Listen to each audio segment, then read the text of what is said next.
Judul materi kita hari ini yaitu kedatangan sekutu serta perjuangan mempertahankan kemerdekaan. Ada dua bentuk perjuangan dalam mempertahankan kemerdekaan. Yang pertama, perjuangan mempertahankan kemerdekaan dengan kekuatan senjata. Yang kedua, perjuangan mempertahankan kemerdekaan melalui strategi diplomasi. Tidak lama setelah memproklamasikan kemerdekaannya pada tanggal 17 Agustus 1945, bangsa Indonesia menghadapi tantangan baru, yaitu Belanda atau Nika datang membonceng tentara sekutu untuk menguasai kembali Indonesia. Sejarah mencatat, sekutu pun dengan sadar membantu misi Nika, padahal itu bukan tujuannya datang ke Indonesia. Tujuannya ke Indonesia adalah untuk menerima penyerahan kekuasaan dari tangan Jepang, membebaskan tawanan perang Jepang, menangkap para penjahat perang Jepang, serta memelihara kondisi damai untuk kemudian diserahkan kepada pemerintahan sipil. Karena itulah, kedatangan tentara sekutu awalnya diterima dengan baik oleh rakyat Indonesia. Sekutu masuk ke Indonesia diboncengi Netherlands Indies Civil Administration atau disebut dengan NICA yang mewakili pemerintah Belanda. Mereka masuk melalui beberapa pintu wilayah Indonesia, terutama daerah yang merupakan pusat pemerintahan pendudukan Jepang seperti Jakarta, Semarang, dan Surabaya. Semenjak Jepang menyerah tanpa syarat kepada sekutu pada tanggal 14 Agustus 1945, maka secara hukum tidak lagi berkuasa di Indonesia. Hal ini mengakibatkan Indonesia berada dalam keadaan vacuum of power atau tidak ada pemerintahan yang berkuasa, dan waktu itu dimanfaatkan sebaik-baiknya oleh bangsa Indonesia untuk memproklamasikan kemerdekaannya. Dalam kenyataannya, kedatangan tentara sekutu di daerah-daerah selalu menimbulkan insiden.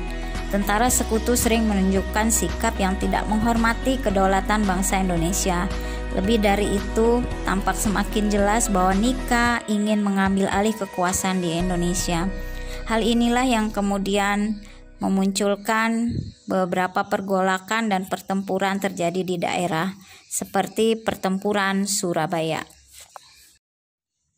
Akan tetapi tanpa sepengetahuan Indonesia, pemerintah sipil yang dimaksud ternyata adalah Nika yang sebagian beranggotakan orang-orang Belanda. Selanjutnya sekutu pun melancarkan teror dan provokasi serta berupaya merebut kota demi kota. Hal ini menimbulkan keresahan di kalangan rakyat Indonesia. Keresahan itu ditanggapi dengan provokasi dan teror oleh tentara sekutu dan Nika. Maka muncullah perlawanan di mana-mana. Semua perlawanan itu memiliki satu tujuan, yaitu mempertahankan kemerdekaan Indonesia. Bangsa Indonesia itu memang cinta damai, tetapi lebih cinta terhadap kemerdekaan. Semboyan yang mengatakan bahwa sekali merdeka, tetap merdeka, dan lebih baik mati daripada dijajah kembali, bergema di mana-mana, seperti di Bandung, Semarang, Ambarawa, Yogyakarta, Surabaya, Bali, Medan, Makassar, Manado, dan lain-lain. Salah satu bentuk perjuangan dalam mempertahankan kemerdekaan dengan kekuatan senjata itu salah satunya adalah pertempuran Surabaya yang sering kita kenal dengan Hari Pahlawan, yaitu 10 November 1945. Pertempuran Surabaya merupakan peristiwa sejarah perang antara pihak tentara Indonesia dan pasukan sekutu.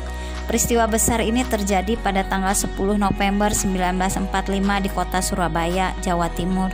Pertempuran ini adalah perang pertama pasukan Indonesia dengan pasukan asing setelah proklamasi kemerdekaan Indonesia, dan satu pertempuran terbesar dan terberat dalam sejarah Revolusi Nasional Indonesia yang menjadi simbol nasional perlawanan Indonesia terhadap kolonialisme. Pertempuran arek-arek Surabaya dengan pihak sekutu bersama Nika diawali oleh insiden bendera di Hotel Yamato Surabaya pada tanggal 19 September 1945. salah seorang tentara Belanda menurunkan bendera merah putih lalu menggantinya dengan bendera Belanda.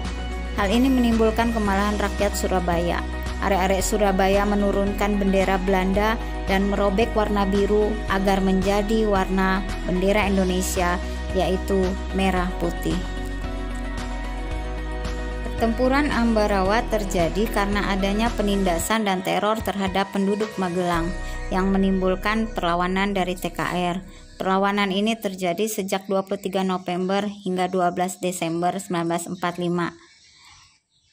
Pasukan Sekutu dan Nika yang terdesak pada tanggal 15 Desember 1945 akhirnya meninggalkan daerah Ambarawa dan berakhirlah Perang Ambarawa.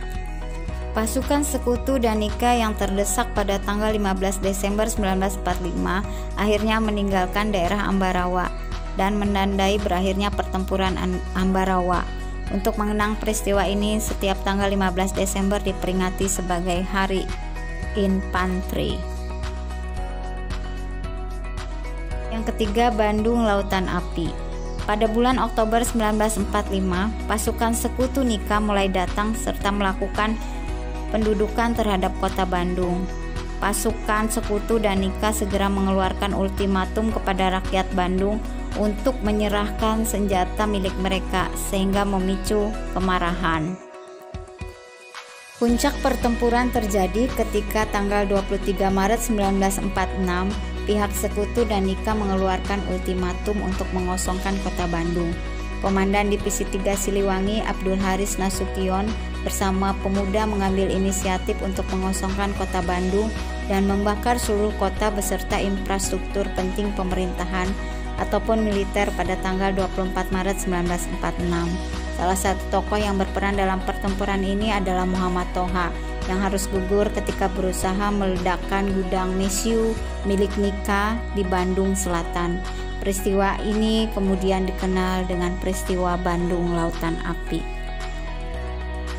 Untuk kali ini kita sampai dengan perjuangan dengan menggunakan tak. Kita akan lanjut berikutnya.